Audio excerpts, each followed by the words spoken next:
Welcome to the Caging Call-In Show with your hosts, Shimmy, Cannon, Jeremy, Emilio, Frank, Jojo, Pat, and Kin.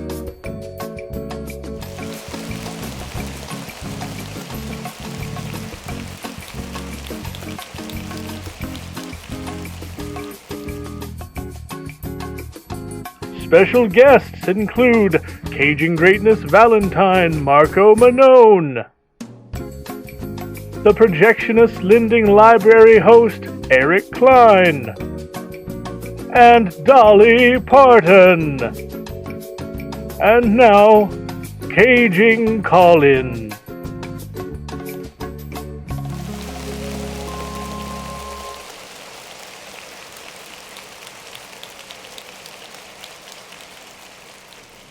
Thank you, everyone, for joining us on this episode of Caging Call-In. I'm your host, Shimmy, apparently abandoned by literally everyone in the opening credits. We had a stacked lineup for this essentially filler episode, but it seems that some people are upset at being left behind to deal with the insanity of our callers last time, and this has now been done to me. So, I'll be taking your calls today, and I can't guarantee that I'll be able to maintain my calm, but we're gonna try. So, caller number 1, you're on the air with Caging Greatness. This question's for, I guess, everybody.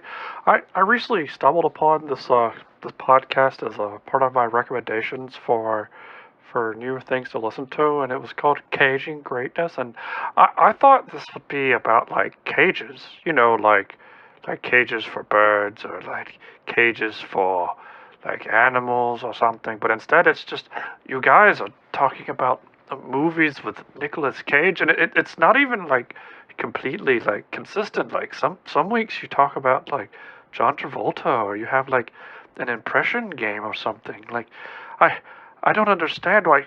I've listened to a couple of episodes now, and not even once do you guys talk about actual cages. I mean, some people out there need, like, recommendations on how to cage things or house things, like maybe a person for some other reasons that are undisclosed and maybe could get someone placed into jail. But I mean, I would never look for something like that.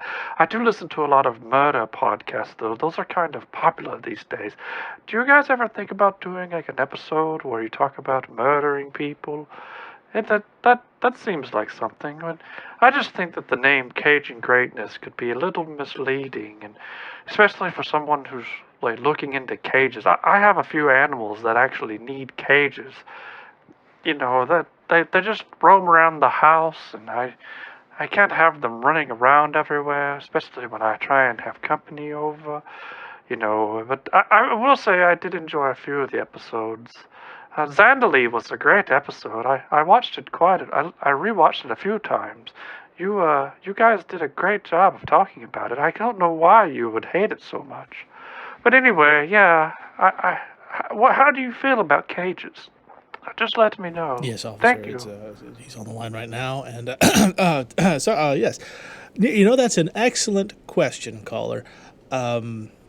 Cages are a very important part of recreational activities, and if you would like to stay on the line with us, I will transfer you over to our resident cage expert, and he will get your name and location and any other relevant information as quickly as possible, and we will send someone out to help you with your cages. Can't have cage things escaping. Yes, officer, he's this one right here.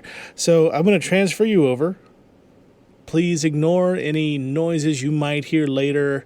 Our Caging Greatness truck sounds an awful lot like police sirens, but it's not, I promise. So yeah, thank you for your call. Next caller? Oh, yes, I'm calling about your review of cheeses. Sir, I'm very upset about how much you heathens, particularly the Shimmy and Jeremy character, just dousing everything about fine cheeses. I mean, Kraft singles? Are you for sure? It's not even cheese. It's not even legally cheese. And you had the audacity, sir, to just shit all over these fine cheeses. After your intern worked so hard to determine and research these cheeses, and you just decided to just shit all over them. Just all over them. It was horrible. I'll have you know a caved aged cheddar is quite delicious, full of flavor. You really get that good caviness from it. And even like ones with truffles. Do you know how hard truffles are to find? They have to get pigs to search for truffles. And you're out here just scoffing at it, just hating on it, all for your Kraft singles. I have met you, sir, for your selection of Kraft singles. There are such better cheeses out there. There are fine Swisses and Goudas. There's even ones made with champagne and coffee. You even shit on coffee. How dare you? You're terrible. Don't ever come near cheeses again. If I catch you reviewing cheeses, I'll find you and I'll shove a caved aged cheddar down your throat and you'll enjoy it. Good day, sir. This caller brings up an excellent point about truffle pigs. Truffle pigs do search out truffles, and it was the subject of one of our favorite Nicolas Cage movies of last year, Pig. Pig was a fantastic film with a very nuanced, restrained performance by Nicolas Cage. It's highly recommended. We definitely loved the movie, and I am going to rewatch it this weekend while eating an entire block of Kraft mild cheddar. That'll be my snack, and it'll be better than any cave-aged anything ever. So please, go watch Pig, listen to our review, and enjoy Kraft singles. Next caller. Yes, this is a question for Jeremy. I just want you to know that I really appreciate all the hard work you do on researching all of the films. As an actual movie critic from one to another, I appreciate all that you do. The others, the Shimmy and the Cannon and all of the other people who come on, they don't understand the true depth of all of the hard work you put in researching these films and reading what appears to be Wikipedia notes constantly in your spare time, or even watching films. Truly you understand and appreciate the art of a good art house film, unlike the rest of them. In fact, Shimmy himself has said that he doesn't like art house movies. Well, sir, the art house doesn't like you. In fact, we'll make an entire film about it. It'll be an art house movie about a man who doesn't like art house movies, and it'll win tons of awards, but it'll never win an Oscar because that's just how things are in the art house world. It'll be a long 3-hour film. It'll have a long, overdone opening. But you know who will appreciate it? That Jeremy guy. Because he works really, really hard at studying these films. In fact, I believe he's even said before that he was a film person. He may not be nowadays, but that's fine. I see his heart. The rest of you clearly do not have the care and the love for films that he does. Maybe you should. You could learn a few lessons from the man. In fact, I believe your numbers have gone up as I have enjoyed listening to the episodes with him in it. So yes, you should review more art house films. And I will maybe give you more of a star review on whatever program that I need to review it on. I look forward to this 3-hour movie about my distaste for art house films. I'm sure it'll be several beautiful cinematography shots of mountains and trees, and then a strange naked man saying something in a foreign language that doesn't actually exist. And then it'll cut to credits because the director ran out of money from his mother because she didn't want to finance his bullshit either. I hope that you enjoy your art house film. And by the way, film, one syllable. Just one. It's not film. Film. film. Next caller. Yes, this is a question for Shimmy. Shimmy, I just wanted to say that I really appreciate your love for the Arnold movies. They're quite great.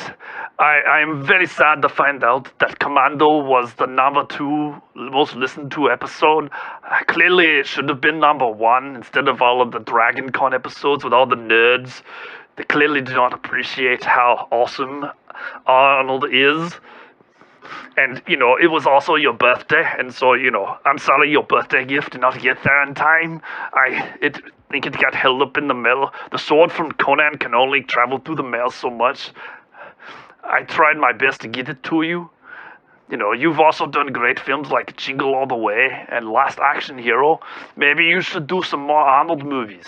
In fact, Arnold could probably beat up Nicolas Cage. I don't know if there's a movie yet out where Arnold and Nicolas Cage were in the same film together, but I'm sure Arnold would just beat him up. He's just a tiny man, and Arnold is so big and muscular. I mean, he was even in Predator. He fought like an evil alien thing out in the woods, in the jungle.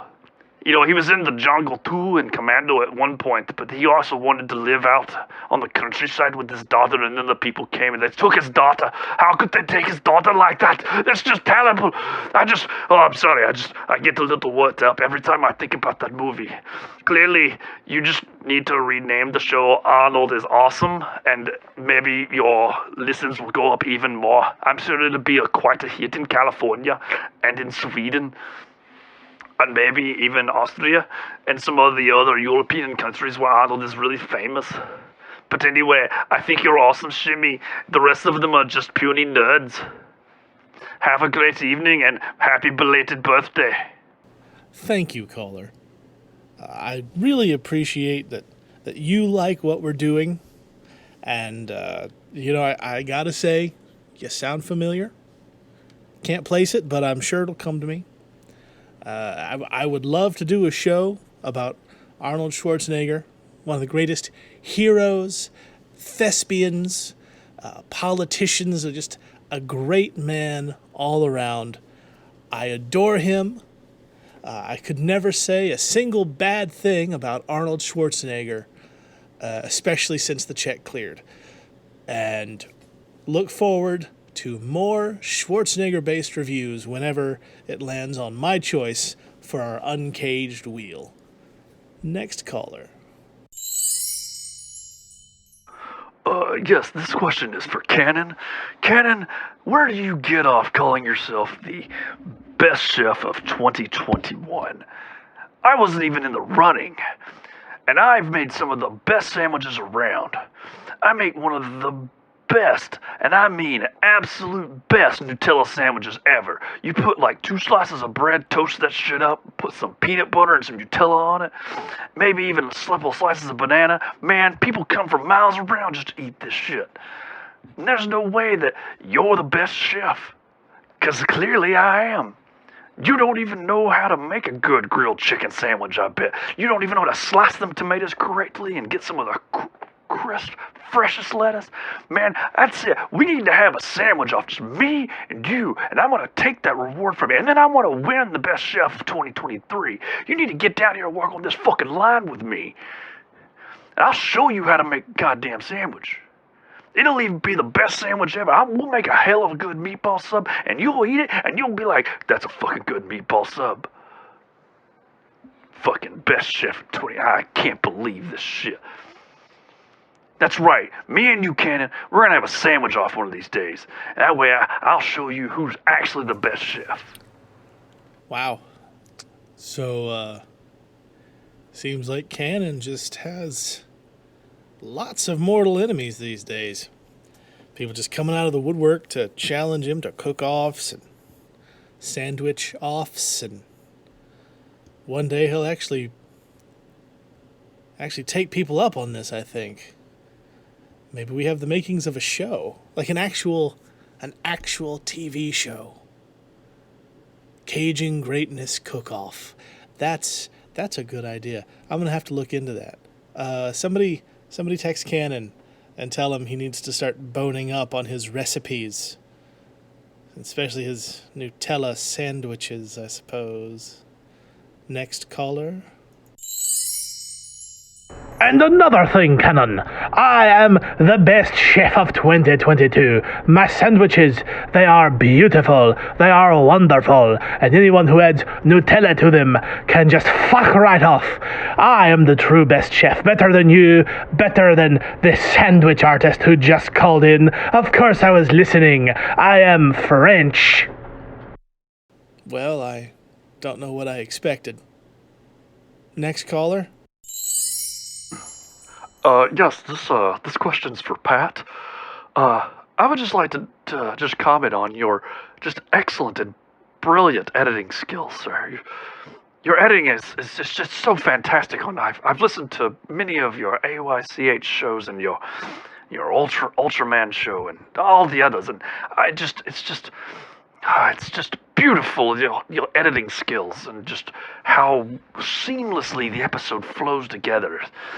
It's unlike the people on the Caging Greatness who don't understand how to edit a single fucking episode. I can hear the breaks. It just breaks my heart. But when yours, it's like I hear the angels ascending from the heavens and just glorious sounds and just your sheer brilliance and just how well you structure the episodes. I mean, it's just, clearly you deserve a better platform. If you would like to move AOICH onto greater things, I'll include my contact information in this, in an email attached after this phone call. On this call-in show, which I don't even know why I'm calling in. I should be calling into another show. Why does AYCH not have its own college? Clearly it's not as vastly, it's beneath it. This Caging Greatness nonsense has to scrape from the bottom of the bucket to just make content as to where it just flows froth. Pat, it's just wonderful. Thank you. Thank you for all you do. Well, let me give you a taste of my editing prowess. You're a dirty, rotten piece of it. Go for yourself. I'm taking it up to the tallest skyscraper with cheese. And then once they're filled with cheese, lots of rat burrow into your inside donkey, which I'll then shove off in black clothes casket for all the cheese. Fuck you.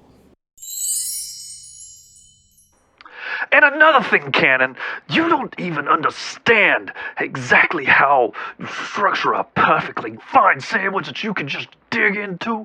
Your fucking best chef of 2021, huh? What is it? Do you know how to structure a sandwich, Prayer? Do you know how to cut it right down the edges? I bet you like your sandwich without even crust on it. You probably just use just whatever bread you find lying around. It's probably terrible bread. You gotta use a wheat, you gotta use a rye, you gotta get something with a nice marbling to it. Maybe get you a French baguette, split that thing down the middle, add some pastrami and rye on the center, a little bit of sauerkraut. So, man, that's it. I'm just getting fired up listening to this. How dare you win this award? And I was never even mentioned whatsoever. It's just, I don't even see how the other people put up with you. I bet you've never even cooked for them. They're your friends. They're your co-hosts. You gotta share meals with people. But I bet you don't, because you're always up on your high horse with your 2021 award. I'll win Best Sandwich for 2023 and Best Chef, and I'll rub it in your face, and then I'll make you eat it, and you'll like it. Oh, so hold on, I gotta go back to my shift at Jimmy John's now. Well, now we know where to find him.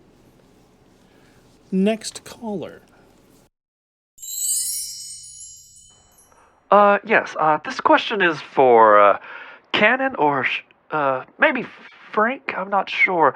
I've been listening to the show for quite some time, and I'm a licensed psychiatrist, and I think you might have quite of an issue, sir. Like, and how the members of your show just continue to let it happen. Clearly, sir, you have a severe problem with your identity. I mean, one minute you're Cannon, the next minute you're a postman named Frank, and it's clearly like.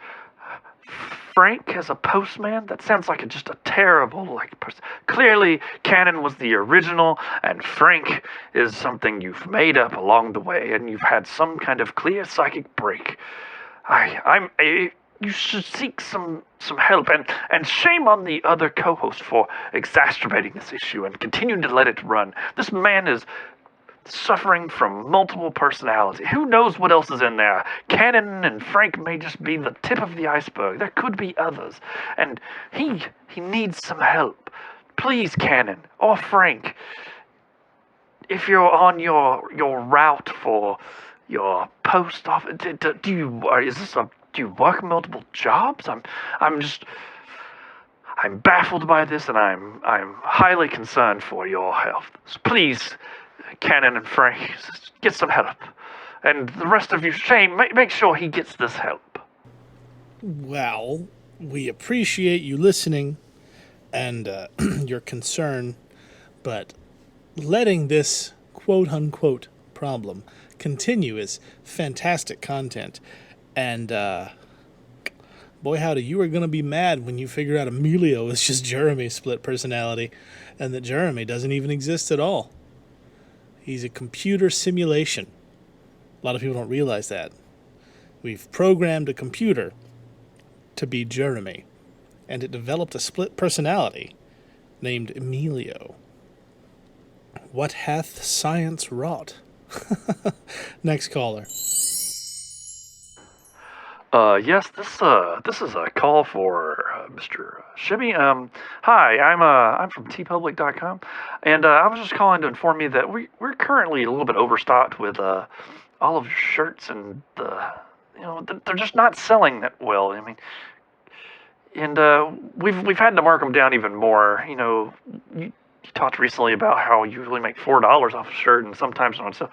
We're just going to have to start selling them for pennies on the dozen. Maybe then people start buying them. We've just got too many of them. And recently the rats have moved in. They've made like a little shelter out of all the shirts that are lying around.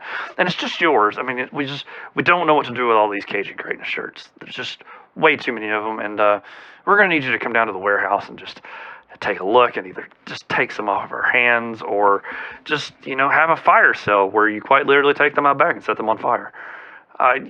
Please call me back at your earliest convenience. Thank you. Well, considering you're a print-on-demand company, that sounds like a whole big pile of you problem, doesn't it?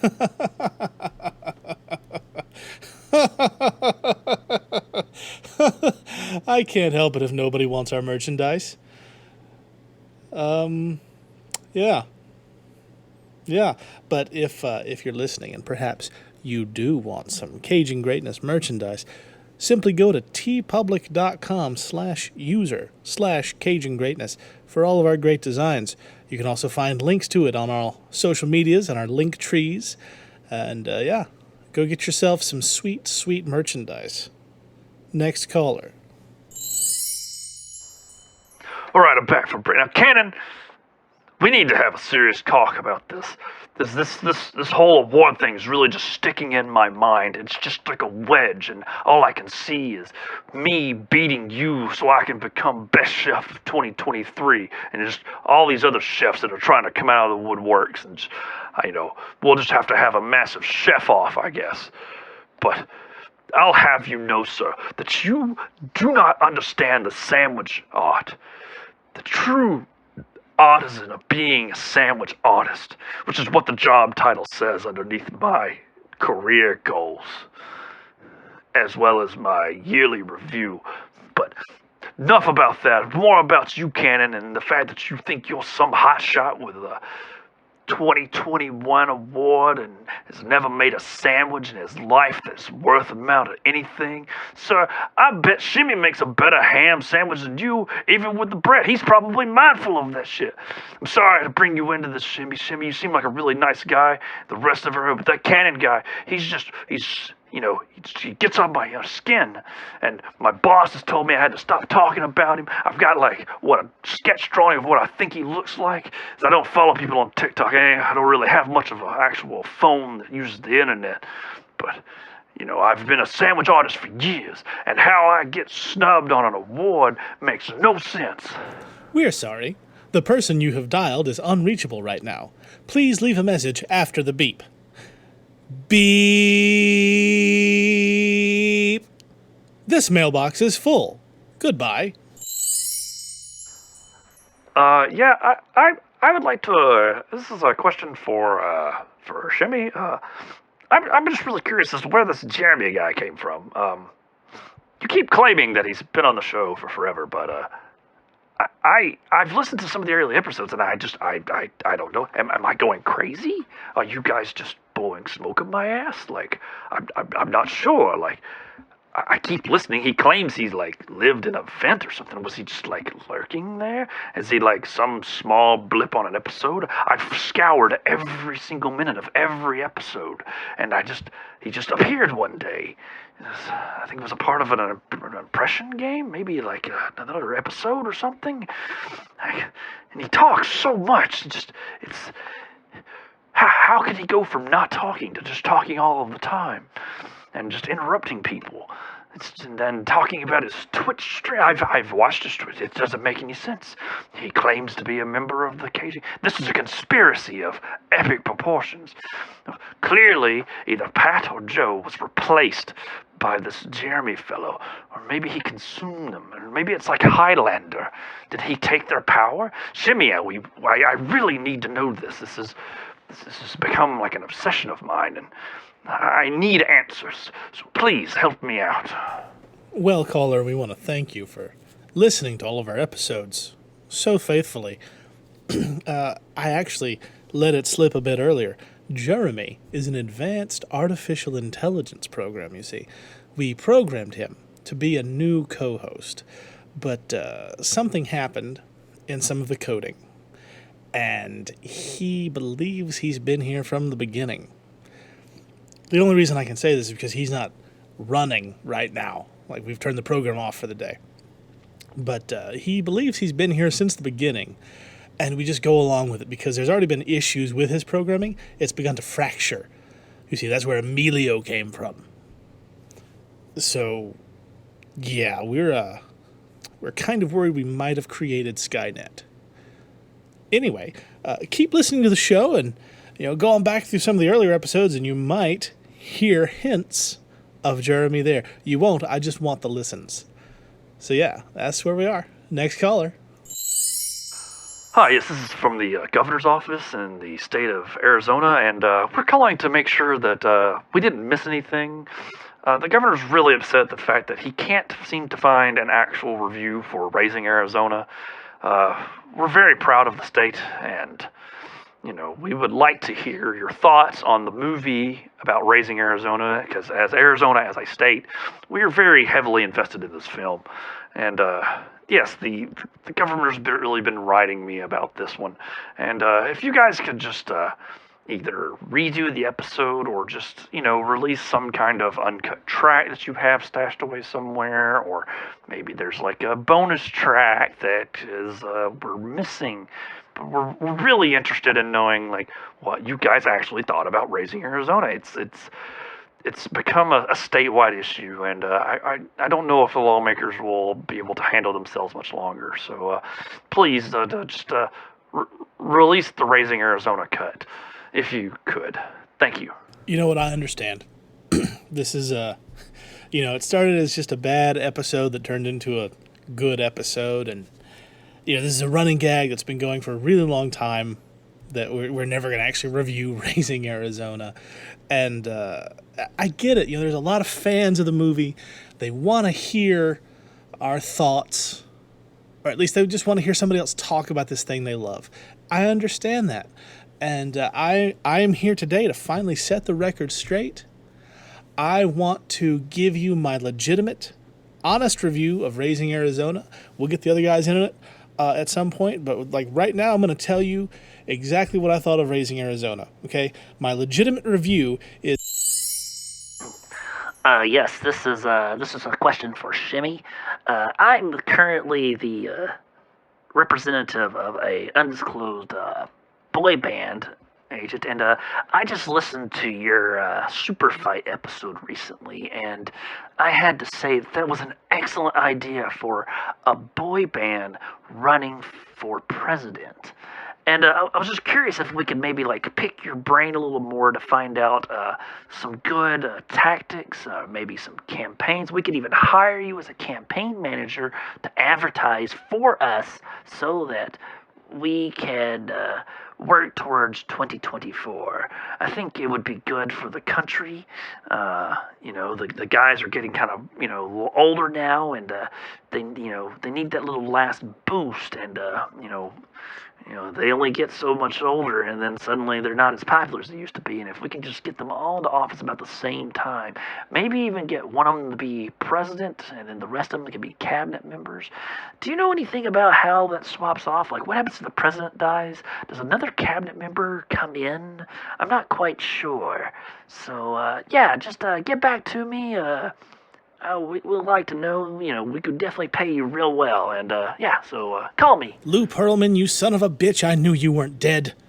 Oh, they said you died in prison, but someone with that much money and influence, you bastard. You've already given the world boy bands that were terribly abused and taken advantage of, and now you're back to try and do the same to the country.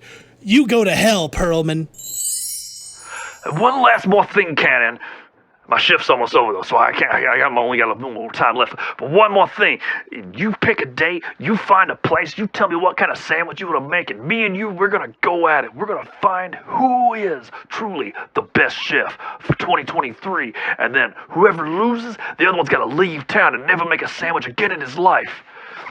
Well, I mean, that's not really good for me because, I still got to make a living, like making sandwiches, but I'm sure you can just do whatever. But you know what? I don't care. I'll put my career on the line. We'll even do it in a wrestling ring. How's that? You all like about wrestling? We'll make it a sandwich fight.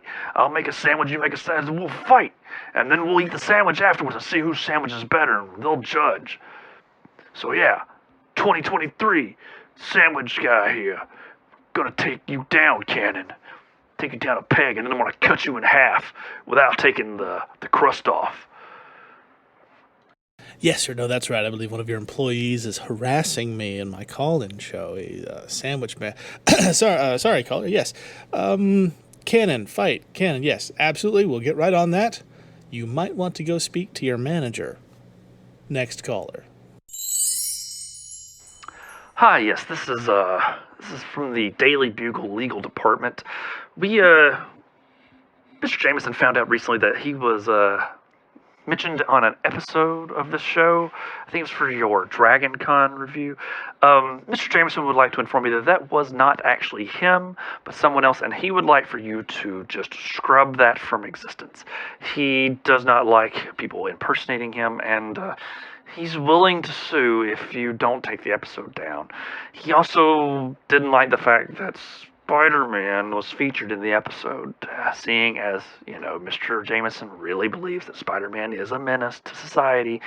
He does not like being featured in the same episode as Spider-Man, and Spider-Man mentioning Raising Arizona. Mr. Jameson is very particular about that, so if you could please just take the episode down and remove that section, or remove the Spider-Man section, Mr. Jameson would be extremely happy, and we won't have to seek legal action.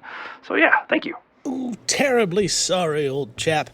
What just happened is you contradicted yourself in a legal manner. First, by claiming that the person interviewed who presented his press credentials to our roving reporter was not J. Jonah Jameson, and then also stating that J. Jonah Jameson didn't want to be featured in an episode with the quote-unquote menace Spider-Man. You see, my friend, you cannot have it both ways. Either that was Jameson, or Jameson just didn't like our editing after the fact. Either way, he consented, he showed us his credentials, and legally you have no legs to stand on. I also have a note from your photographer who is confirming that that was, in fact, J. Jonah Jameson. Shout out to Mr. Parker. Thank you for that. Anyway, feel free to try and sue us, Bugle legal team, but we've got a pretty good lawyer, too. Next caller. Yes, this is Shadowloo Operative number 41, calling from the Shadowloo Collection Agency. It has come to our attention that 3 of you are in possession of a bison buck, and we're going to need the return of that immediately. Mr. Bison has suffered extreme financial losses recently and is needed recovering all of his money. So if you could please, all 3 of you, or any more hosts that have been on the show who is currently in the possession of a bison buck, please return it post haste. Mr. Bison would prefer that he receive all of this back, or he will take drastic measures. Thank you once again. This is Shadaloo Agent for the Shadaloo Collection Agency, requesting the return of his Bison Buzz for a Mr. M. Bison. Thank you. You tell Bison that I'm going to get in my boat. I'm going to go upriver, and I'm going to kick that son of a bitch's ass so hard that the next Bison wannabe is going to feel it. Now, who wants to go home? And who wants to go with me? You're not getting your buck back. Tell General Bison I said hello. But that seems to be all the time we have for this episode of Cajun Call In. Looks like the call queue is cleared. So just want to thank you all for joining us, and please join us again next week for your regularly scheduled Cage program. I want to thank the majority of our callers today for absolutely nothing. You're the worst. And we will see you next week. Goodbye, everybody.